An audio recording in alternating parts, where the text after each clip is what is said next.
Ooh, I don't know what you're going to be today. This is I always love like, this part. it's I so love this interesting part. because I come up with the alliteration before we even log on. So it's like I Oh, manifest you in a certain way. Like I don't wait and see what your vibe is. I just do it, you know? So okay. I don't know what it's going to be today. So buckle up. The Hollow Buddy.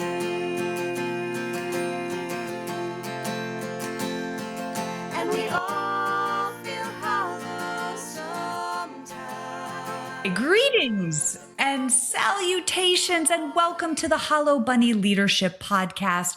I'm Kristen Ziman here with my armed and articulate co host. See, that's like a nod to your profession. Armed. What do you think? Oh, thanks.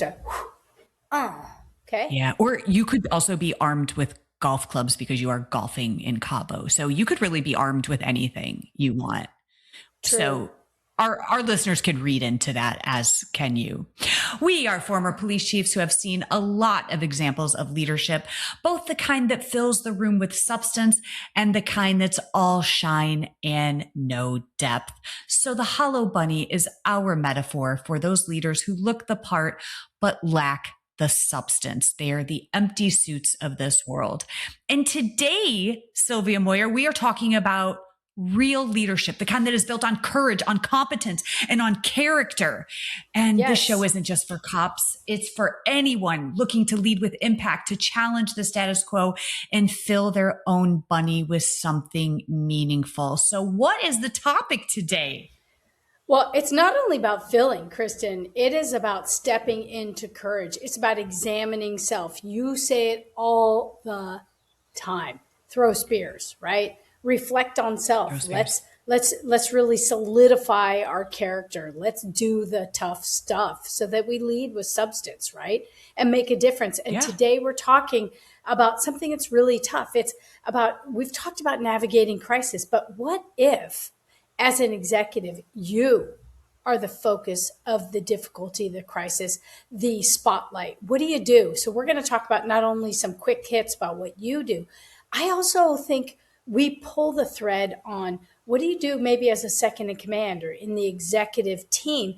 And then what's our responsibility outside of that primary ring as a fellow executive to support the person that's in the spotlight? When you can kind of be off stage using a Jake Ziman kind of behind the curtain kind of look, what's your role there? I think we need to talk about that as well. So we're going to give our listeners Yeah. something juicy and meaty and worthy of their time. Okay, I like this. What happens when something goes wrong on your watch and the world Ooh. is watching you?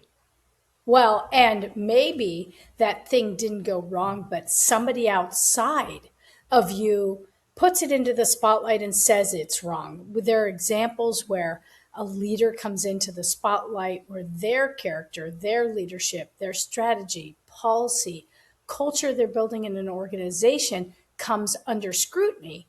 Now, that could be healthy. You put it under scrutiny and you examine and you deconstruct, examine, and reconstruct for the strength of the issue. What if it's something that really challenges your character? So that's a big, big deal. And I want to pull on this Yeah. think because they're instinctual responses and then their responses we're going to urge folks to consider. Yeah. So this is good because we're also talking about two different things here. I think so. Correct me if I'm wrong, but one of the things is what happens when something goes wrong on your watch, and Yeah. you are the one who's standing at the podium. It may not be your fault, but you are responsible. But the thing that you're pulling on here is it's actually the leader who makes a decision, and your team is watching you. Your stakeholders, internal, external. Is that is that, am I picking up what you're laying down? You are. And in addition to that, what do you do when perhaps it is a condemnation of you or a question about you as a leader? There's one in Northern California and one in Southern California where the actual chief of police is coming under scrutiny for actions that they've taken. And so I I see. think Yes. it might be more appropriate for us to focus on that. Okay. All right, that's interesting. And so the instinct that you brought up is it feels like protecting the instinct that feels like protecting your organization is actually perhaps protecting yourself, and your team is watching you and they know the Ooh, difference. for sure. And there are times when silence, saying nothing, is appropriate because it's like, this is so ridiculous, such a distraction from the actual mission of the organization. In our case, it is safeguarding people, it's reducing harm, it's handling calls for service, investigating cases, and really bringing justice to the forefront, right? It's policing specifically in communities and serving people and building trust. However, there are some actions that are brought into the spotlight. They have nothing to do with the way that you're managing the organization. So, are you cool if we kind of touch on that? Because that's what our listeners are Yeah. saying. Okay, what would I do if I was? So this is what folks are saying. What would I do if I, as the chief executive, was in the spotlight for something that really didn't have to do with work, but has become a distraction? And what you're saying is, how do you go when the crisis lands at your feet and it's about you? Okay. Well, that question that you just asked, what happens when maybe it's not work related, but the spotlight is on you? That's very interesting because that now we're talking about character, or there is something. The way that I view it is this: is I was always told, don't do anything on or off duty that you wouldn't be proud of if your mom knew about it or it made the 5 o'clock news. Those were the Okay. two prongs by which I tried to model, like, what would my mother think of this? So there's that. Oh, And then Vicky. there's, oh, Vicky, I know, God rest her soul. And then there is also the thing that perhaps a leader makes a decision and it is scrutinized by the public. And I always found this interesting because I felt like whenever I made a decision, either my police department was gung ho about it. They were in my corner. And then usually that meant the community was not. It's like keeping these plates spinning of stakeholders: is who do you want to please, or who do you need to please? What stakeholders are involved?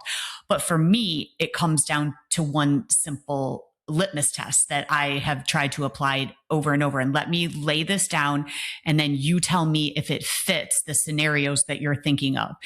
And the litmus test is this: am I doing the right thing for the right reasons and at the right time? And if I am able to answer yes to all of those three things, then then people are just going to have to criticize, condemn, what have you. I stand firm in my convictions as long as it passes through those three tests. So tell me, does that litmus test work in the scenario that you have in mind? It works.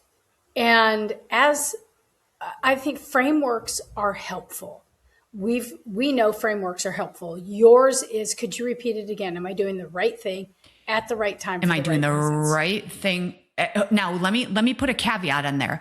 Am I doing Okay. the right thing for the organization? Because I know that you have worked for Okay. leaders, as have I, who do the right thing for their cronies, for themselves. They, Right. all of the, that's just a selfish Sure. way of leading. So I'll repeat it. Am I doing the right thing for the organization, for the right reasons, and at the right time? And I know there've been times in my career where I know I've been doing, I chose to do the right thing for the right reasons, but maybe the timing was a little off. So that's why it's got Okay. to go through those three gates. And so I'm curious if that could be potentially a catch-all for this decision making. And then that allows us to perhaps um, uh, take the scrutiny and say, okay, I feel it. Thank you. Thank you for your feedback. However, I've done the right thing for the right reasons at the right time, and I stand firm in my decision. Well, typical of us, we're going to give folks a number of frameworks to consider. Yours is strong because it's Mm-hmm. aligned with high values and it is aligned with your character. There are two others that may inform that someone could select off the shelf from the Hollow Bunny and apply whichever one is right for them. And one is, Socrates, when we're talking about speaking, Socrates offered that there are three gates that every thought should travel before it comes out of your mouth. Is it true? Is it kind? Is it necessary? That is important to consider when we're talking about how much we speak.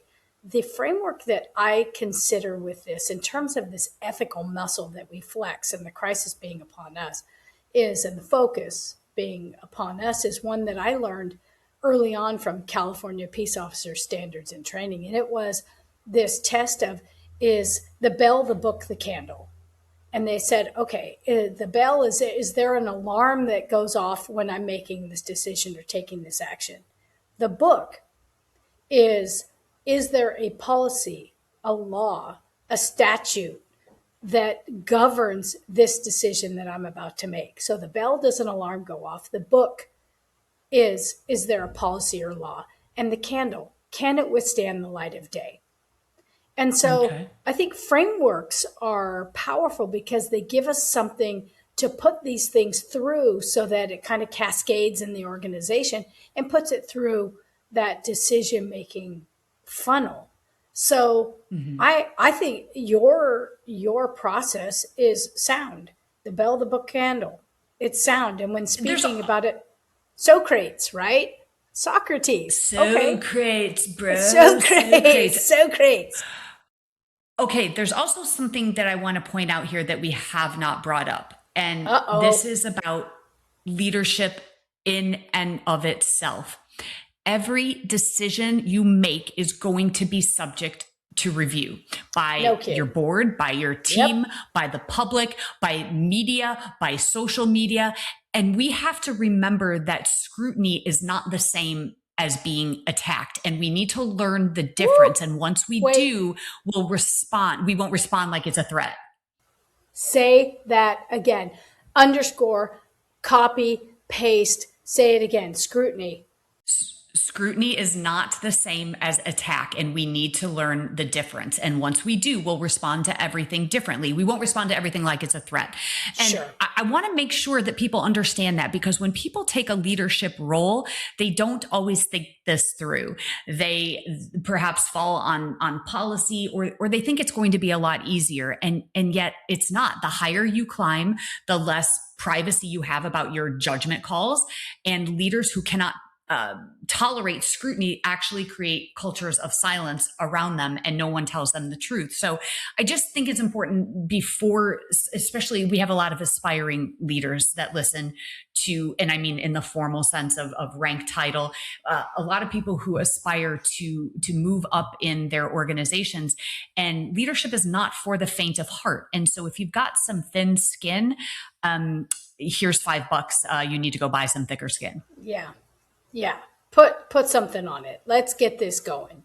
Okay. So what are the actual strategies? I mean, there's you talked about face saving, right? We talked about, okay. So when do you speak up? I'm not sure there's an exacting kind of trigger when you speak up. I experienced one where I was like, this is the most ridiculous statement that went out to the media. Somebody wrote an anonymous letter about something. I thought, this is so ridiculous, and none of it's grounded in fact at all. But it kept going and going and going. And when it lasted like 4 days, on the 5th day, I just said, okay, let's go out and talk about it. Talked about it in the media, spoke up, spoke truth, challenged it, didn't spin anything. It just went out, and then it was over. But it was painful for like 4 days. So is there a ticker? Is there a sense of knowing when you go out and speak about it? Because most of this stuff is such utter bullshit. And it's not even, there's one kernel that's true. You went to a place, but these things that were asserted never happened. And so, okay, talk to us. Okay, so this is a really great question that you have just posed, is when to know if silence is actually the stronger move, is what you're actually asking.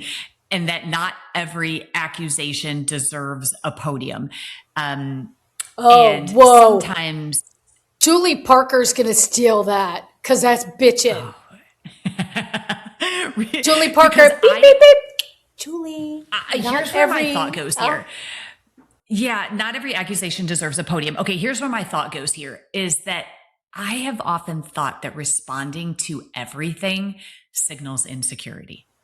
I Like agree. when someone criticizes or Or when there's a social media post, when people get on social media and then they just start, just defending themselves, I'm like, stop. And Just- this is where I come from. Who is it coming from? And I maybe as we work through this, maybe that there's a couple of things I think that we need to, origin.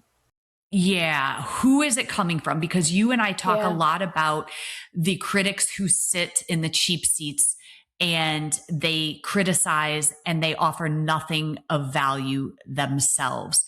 And I only take criticism, as I have mentioned before, from people who are in the arena.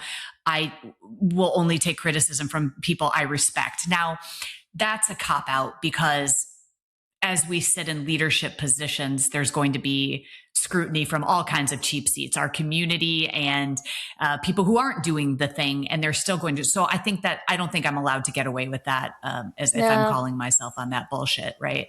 Yeah. So I do think, okay, so maybe then we go with intent. Maybe, intent does matter. If someone is scrutinizing and they're trying to it's constructive, but that's not what we're talking about here, is it? We're not. And so I think that's bullshit too. That's like, so with all due respect, that's like an intro to I'm about to be an asshole. And I think you should, I reject that second notion you made as well. Yeah. I reject it because it's like, I don't think people have good intent for the most part. The people that have good intent for you that are going to provide you input because they love you, they believe in you, or they're inspired by you. They want you to be better. Those are the people you listen to. Okay, so let's just go there. Okay. The rest of it's noise. We're talking about the noise. Okay. We're talking about attacks. We're talking about attacks from people. So here's what I think. A couple things come to mind. Or go ahead. Or what? Or something has happened and you have to address it. So there's an open allegation against a Northern California police chief that there was a hit and run on duty, that they clipped lightly a car like mirror to mirror and they fled the scene. So it's become this big thing. Oh, this must reflect your integrity. This must be a thing. The California Highway Patrol investigated. There wasn't a there, but now it's becoming a there, and it's a distraction for that chief and for their organization. That's kind of the thing that we're talking about. Something like that. And I'll throw another scenario on here as well. Please. There's a chief here in South Florida whose department voted no confidence against this chief. And they wrote a list of things which brought them to that conclusion. And the lies that were posted in this no confidence vote, the allegations, I should say, were completely false. And so then the question became, do I respond to this because it made it into the media? And so now constituents are reading this and saying, wow, is this stuff really true? Does this chief go line by line and, defend each of that? So let's using both of these examples, let's work through this. So here's what I think. Timing matters a lot. If you speak too fast, I think you look reactive, and that's where that insecurity comes from. But if you speak too slow, well, then you look guilty. And so that's where I think the sweet spot is we need to know the difference between a response and a reaction. And responding is good, but a reaction is not. And then I think if we decide this does warrant a response, I think that we need to lead with truth and not feelings. The moment that it sounds like you're protecting your ego or defending your honor, you've already lost the room. 100%. Now, there is something to, perhaps there is a nugget of truth or there is validity to the criticism. And that point, name it. And I think once you name it, fall on the sword, it disarms the attack, and that signals confidence. Do not over-explain. I think a leader who explains too much looks like they are trying to convince themselves. So say what's true and then shut your mouth. And then separate facts from narrative. One more thing comes to mind. Pick your platform deliberately. Should you hold a press conference? Should you just put something in writing, a town hall, a one-on-one? each sends a signal before you even say a word. And I think the wrong platform undermines the message. So I'll stop right there, but those just kind of spewed off of my brain. All of that absolutely important, because you have said that the cover, any kind of cover, expands the crisis. Silence becomes the headline. There is a sweet spot about speaking to the points. My mom used to say, he has protesteth too much. I think it was Shakespeare. Yes. And she said, Yeah. if you protest too much, and I have seen that over and over, to your point. The other piece is be brief, speak to the actual issue, and move on. There is a movie, one of my favorite movies of all time, called The American President.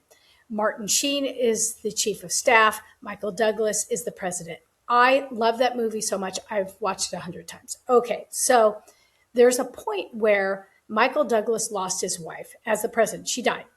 And he is dating Annette Bening, who is a knockout. He's dating her. In this, Martin Sheen says, look, they're playing pool. And he says, look, these things are coming up. You have this girlfriend, and she did these things in her earlier life, and it's going to be hard for us, and the polls are going to suffer. And Michael Douglas, as the president, says, well, how much are the polls going to suffer? And they have this conversation. He finally slams down his pool cue. He goes, I don't care how the polls suffer. But it expands, where then later Annette Bening says, look, I should just separate myself from you and not end our relationship and not be in a relationship with you because it's tough for you as a president. And he has a moment. And in this moment, he steps up and he says, look, I've loved two women in my life. One died to cancer, and one, she protested something, burning a flag earlier in her life, exercised her rights under the Constitution. Why wouldn't I love a woman like that? And he speaks to it, but there was this long silence where he didn't address it. I think about that often when these things occur. What is the sweet spot? I'm not sure we can offer in this podcast or in life an exacting as to that. There's a sense. And what we would argue is surround yourself with people that are going to speak truth, that are going to give you input, say, okay, here's the issue. This is what needs to be addressed. And you have these interactions with them based on courage, based on wisdom, where you decide as a team, you as the ultimate decision maker, when you speak, what platform you use, and what you address. I could kiss you right now for bringing up one of my favorite movies of all time. So a big smoochies to you. Smoochie. And I have such a mad crush on Annette Bening in that movie. I know. Like, so hard. But I'm going to say my mom and Annette Bening look like twins. And how she was in that movie, that was my mom. Patricia, my mom, knockout. It's a little weird for me, but privilege. Yeah. Yeah, I did not have the privilege of meeting your mother, but let's just say she probably was a MILF then. She was. She was the original. Sylvia McCrae Moir, you literally nailed it with this example. That scene, please, listeners, go watch The American President. And this scene that Sylvia talks about, President Shepard walks into the press room unannounced. And he does something that he absolutely refused to do for months because he didn't want to dignify this bullshit with a response. But his team was saying, and I think it was his chief of staff was saying, you need to fight back. And he resisted, but he finally fights back. But he doesn't fight back defensively. He owns who he is completely. And then he goes on offense. He acknowledges every single attack. He admits every label his opponent has pinned on him. And then he reframes each one as a badge of honor rather than a vulnerability. And here is the most powerful part of his speech. He goes on to tell that room that being president is entirely about character. And that's the very ground his opponent chose to fight on. And then he closes by announcing two bold policy decisions that pivot that pivot from defense to action. This is a perfect example of a leader under scrutiny who stops managing the narrative and starts leading the fucking narrative. He doesn't explain. He doesn't apologize. He declares. And here's his strategy. The strategy is simply this. He acknowledges the attack directly. He owns it completely, which thereby removes its power. And then he pivots from defense to offense with a concrete action plan. And then he closes by reasserting his identity and not arguing it. That is the blueprint for speaking up. Right? We should just shut up and push play and say, all right, Hollow Bunny Leadership Podcast listener, look at this, listen to this, because it is absolutely mind blowing. And it's like, he's going to say, okay, here's what happened. Here's the truth. And then he talks about the policy. And then what he does in a ballsy ass move is say, some of you are going to condemn, basically, some of you are going to condemn that the president, his wife died and he's got a girlfriend. Yep. And then he talks about her character, her values, and her commitment to service in the nation, and the nation broadly, the Constitution. I thought, holy shit balls. That is like the wow lesson for everyone in terms of how to lead through difficulty and when to speak up. Yeah. Right? And don't you think there's also something really important about owning, also if there is truth to it, about owning it and taking the label? And here's why I say that is because we live in a time right now, and I'll just use the leader of the free world as an example, who will not admit fault, who deflects, and never have I ever seen any kind of humility that suggests maybe I got that one wrong, or perhaps I didn't think that through, like by taking us, I don't know, to war or something. Maybe I didn't have a strategy. And I say that because I think that also people still have this idea that owning what you have done wrong is a weakness, when actually leaders who admit fault first, and even before someone calls them on it, they actually gain trust. And and everyone else is just managing damage. But I think that's what separates true leaders from those hollow bunnies, are the ones who say, man, I was so off on that one, and I want to revisit it. I want to pivot, and I was wrong. Simply put, I was wrong. Well, right. And the word of the day for that description is obfuscation. I'm not going to address and name what is out there. I'm going to kind of deflect. Obfuscation. It's like, really just answer the fucking question. So I think you have really brought out, to name what you know and what you don't is a position of strength and courage. And look, show people, demonstrate to people that you've considered this. This is about the organization, the mission, and advancing more than protecting self and position. Speak truth when confronted with things and say, look, there's this thing that's out there. There might be pieces of it that are accurate. There are pieces that are inaccurate. It is not a position of strength for me to pick every single piece apart. One must know and then drive forward, right? And you're talking about... Let's also, if we can, go back to that word that you use, because you never fail us by pulling a big word right out of your pocket. And I love that word. I love that word, obfuscation, because it's more insidious, I think, than lying, because it's deniable. You didn't lie. You just didn't make it easy to find the truth. And leaders who obfuscate, they're technically honest, but they're functionally deceptive, and their teams know it. People can, it's total bullshit. People can read right through it. It buys time and it destroys trust simultaneously. And so nobody ever says I lie.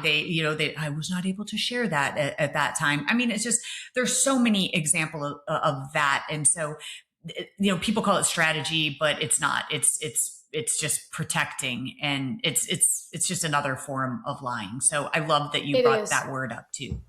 You're just firing on all cylinders today, Sylvia. Not really. That's why I called you. That's why I called you armed today, because you are firing on all cylinders. Ooh, so much pressure because I got a mean game of Yahtzee in my future. I might a little cribbage.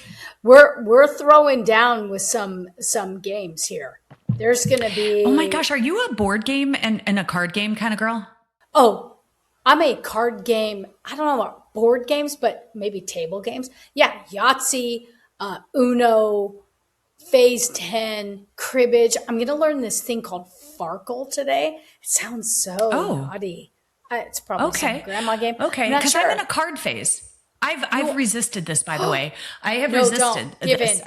And here's an off ramp that we always go on. But so Chris asked me, she's like, hey, we need a fourth to go play this game called Hand and Foot. And, it's just a bunch of cool ladies, and they play. And she's like, we need somebody backed out. And I said, absolutely fucking no. I am not going to play cards. It's absolutely not. I am putting my foot down. And then, what is wrong with she kept pressing me. And then I finally said yes, but I will tell you, I will admit that I whined about it for 2 days leading up to it. And then we went to play this game called Hand and Foot. And dare I tell you, I now host it at my home, and now I play cards. And it is as simple as that. And I don't know why I resist such things.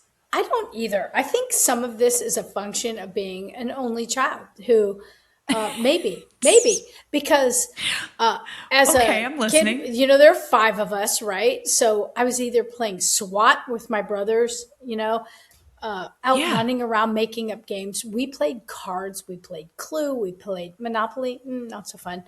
But all cards constantly. My very first, here's the end of our off ramp. My very first savings account I opened with $10 that I won in the Moir family cribbage tournament. It's probably the only time I beat anyone in my family at cribbage. Yeah, open my first bank account, $10. You know what?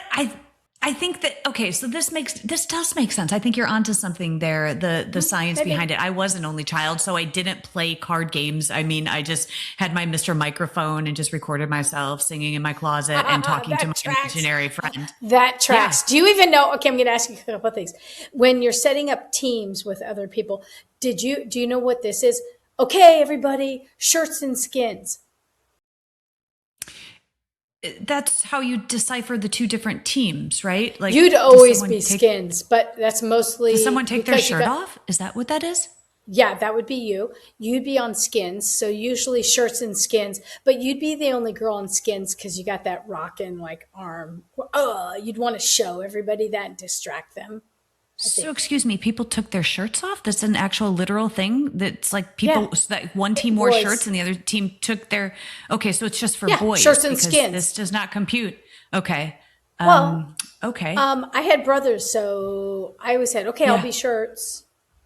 Yeah. Okay. It gets weird like in college. No, that does not compute for me.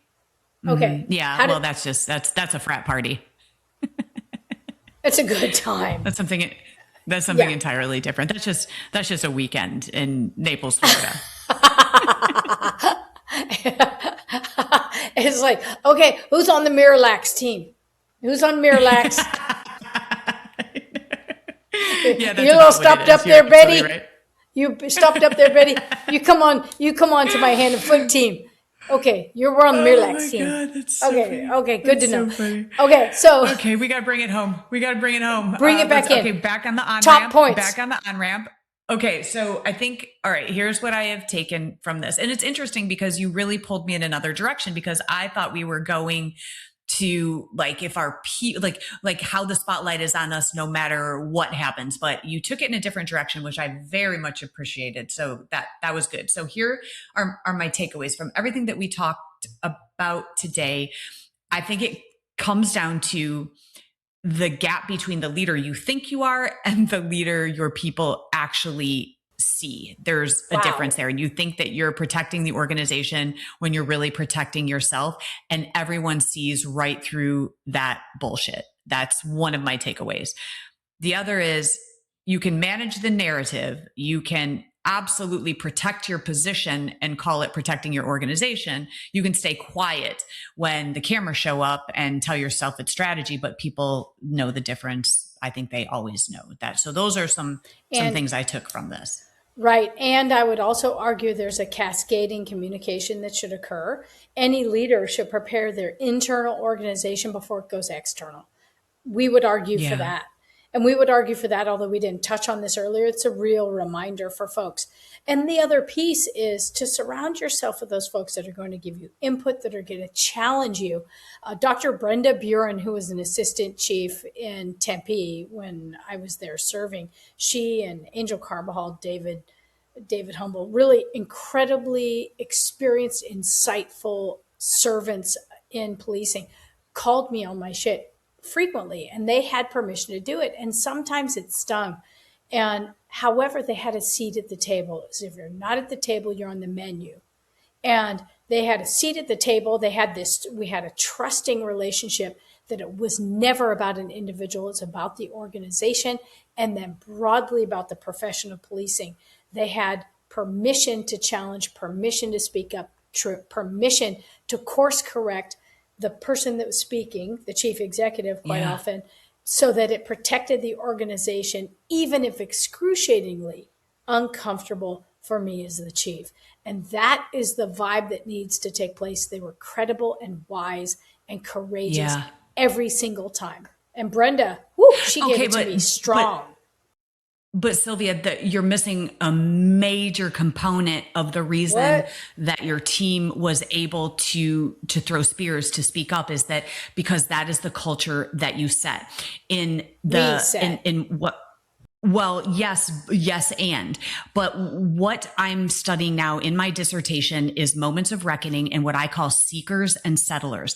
And here's what I believe, and I need to test my hypothesis through this research, is the leaders who last are the ones, actually the ones who build something worth leading are the ones who tell the truth before they have to, the ones who admit fault before they're caught, the ones who go to people. That's why I'm calling them seekers, the ones that go to people and say, throw the spears. Here is an environment that is safe, and I'm not going to punish you for it. I'm not going to get defensive. That to me determines what kind of leaders are going to have longevity. And it's between seekers and settlers. The settlers are the ones that hide and hope that the scrutiny doesn't appear, and then when it does, then of course they obfuscate. So I think that the spotlight doesn't reveal the crisis; it reveals you.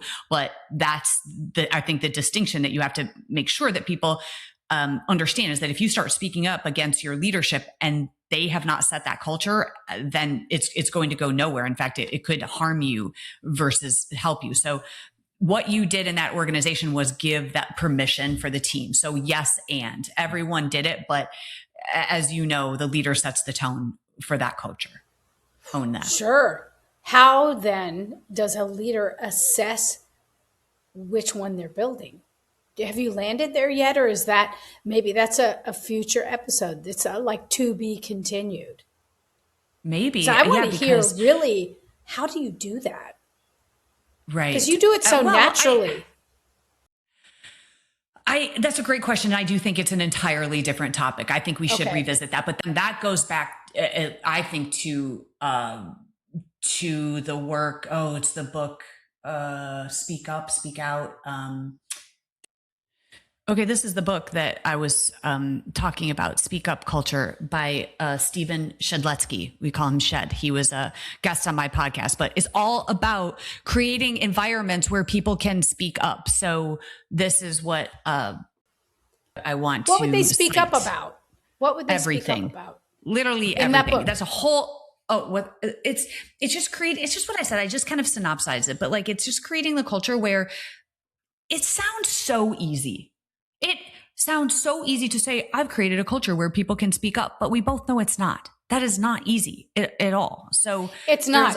And airing a grievance is not speaking up. Bitching and complaining is not speaking up. You know Does he what? I distinguish want to that? tease this episode. Yes. I also want to tease another episode because I think we need to talk about this. I was just listening to Brene Brown and Adam Grant on their podcast, and she was talking about the mouse in your pocket, the invisible army, where someone walks into your office and says, "Hey, listen, boss, everybody's really mad about this. And, we just really think that, this is a problem." And my first response to that is, who is we? Who is we? And Who's I've always everybody? found that it was like, who's everybody? And she calls it the mouse in your pocket. Who is this invisible army that is speaking? And Okay. that might be a great conversation to tease up, but this is the book. So I just wanted to re-record it. So I have Remind it on me, there. because the one in my organization is, hey, there's a poll going on how long this is going to occur. There's a poll about, Yeah. I'm like, Yeah, I said, a that survey. is such bullshit. Everybody's kind of betting how long this is going to happen or before this decision's made. Everybody. And I that's all just, chicken shit. It's all this is chicken what shit. I did. This is what I did. Really? I said, that's the most passive aggressive bullshit I ever heard. Mm-hmm. Just speak up, speak to the issue, and don't say there's a poll with 94 people throwing in $5. That's fucking bullshit. Exactly. It's That's such a a whole weak, other podcast. weak. Yeah. Tease it. That's what we're going to talk about next. And we're okay that Ted missed today because he's playing golf with his son. He gets we actually PTO. applaud it. Yeah. It's in his does. contract. He can take a day off. It is. Yeah. We and love you, Ted. We're both glad of you took today off. Yes, we do love you, Ted. That's a nice little message to him. Hey, listen, bunnies, if you love what we're doing, show us some love. Subscribe, like, review. Please spread the word about this podcast. Follow us on Instagram, on Facebook, on YouTube. This podcast is produced by the incomparable 10 Madden, and the music you're about to hear was written and performed exclusively for the Hollow Bunny Leadership Podcast by Jake Ziman and his friends Zoe and Fabian. If you don't like this podcast, move along. There's nothing more to see here. And remember, keep filling your own bunny and keep adding substance to others. Shirts Thanks, or skins. Shirts or skins. And also, please go watch The American President. Do it right now. Right now. Do not delay. I take shirts. You take skins. I win. Okay, done. Okay, bye. Bye.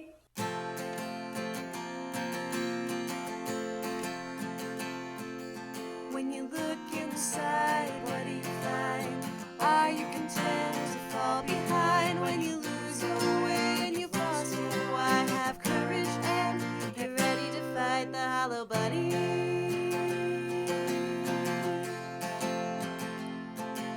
When the way ahead is covered in smoke and you're tired and scared and you're losing hope, you'll open your heart and your eyes to see a challenge and a question. Why not me? To fight the hollow bunny. And we all feel hollow sometimes, but the monsters are only in your mind. It's a tough pill to swallow, but if you're brave and kind, you'll be alright. If you fight the hollow bunny.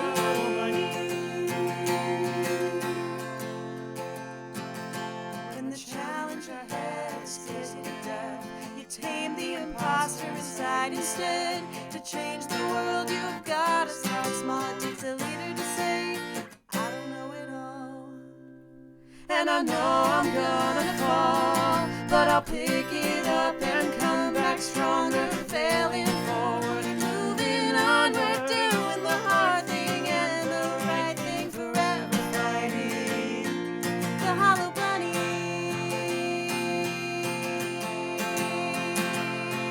And we all feel hollow sometimes, but the monsters are only in your mind. It's a tough pill to swallow, but if you're brave and kind, you'll be alright. If you fight the hollow bunny.